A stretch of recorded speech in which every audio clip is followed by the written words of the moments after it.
Following your vice president's suggestions, you choose to implement environmental policies in order to reduce the country's greenhouse gas emissions.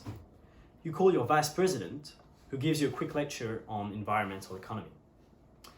She starts by telling you that it seems clear that the climate crisis is induced by human activities and consumption leading to carbon emissions. In response to this premise, economic decisions have to be made. One of the main problems is that the prices of goods and services in the economy reflect a price which does not include externalities. An externality being positive or negative impact of an economic activity without any monetary compensation.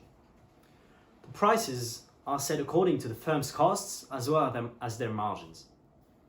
But there is a hidden cost, the environmental cost, which is borne by society as a whole. Hence, all the prices are wrong, impacting the decisions made by the companies and consumers who act according to a wrong price, leading to false market equilibrium. For example, under certain conditions, airplanes are flying free from passengers because it is cheaper than to stay on the floor. There is no cost for polluting. If there was, it would be cheaper not to fly. In order to internalize the externalities, as the famous economist Pigou said, and in order for the prices to integrate the environmental costs of the economic activity, you must implement a carbon tax. It will cause firms and consumers to question their decisions.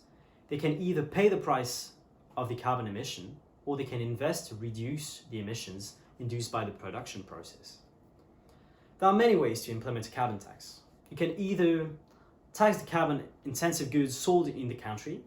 Typically, you would tax oil in petrol stations, for example. Or you can set an environmental tariff at the border, carbon taxing the foreign goods that emit a lot of carbon. You now have two choices.